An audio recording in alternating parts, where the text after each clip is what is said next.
My name's Nick. I'm here because I want to say thank you to my grandparents, which I affectionately called Gran and Granddaddy, not Granddaddy, Granddaddy.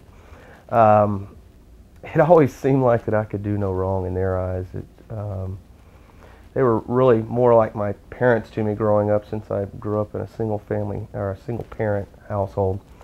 Um, my grandmother spent endless hours studying with me during school to make sure that I made good grades. Showed me, both of them really showed me the power early on of always treating folks with respect.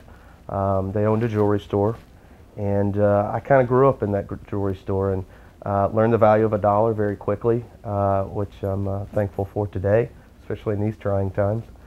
Um, and my grandfather was always the guy around town that everybody knew. And a couple of quick stories about him.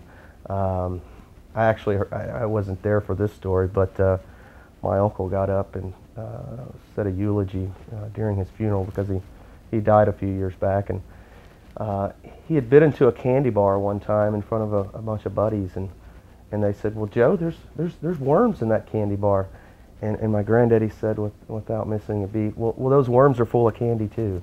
And that was just always the type of person he was. And last story, I was fishing with him one time, and I used to always go fishing with him on Saturdays and Sundays up until I got into high school, and I thought I was a little too cool to go fishing. And I had just caught probably the biggest fish that I had ever caught. And I was looking at it, and I looked over, and his arm was bleeding. And I said, "Granddaddy, why is your arm was bleeding?" He was like, "Well, when you were casting earlier, you hooked me."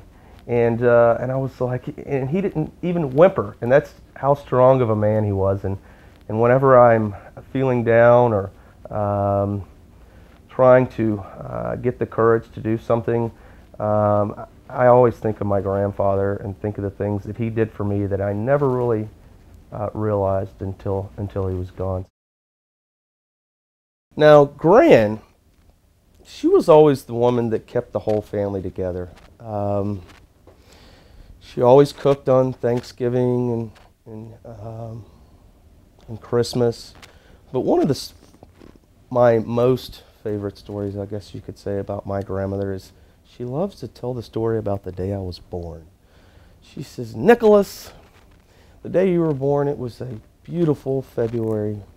There wasn't a cloud in the sky. And you came out of the birthing room, and they handed you to me, and you looked like you were a couple years old already. And you looked up with your beautiful brown eyes and smiled at me, and I knew that you were mine forever."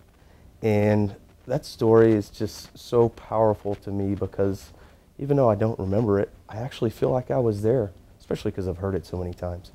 And so that's one of the things that brings, I guess, my grandmother most close to my heart, is the way that she always makes me feel. I want to say thank you to Gran and Granddaddy.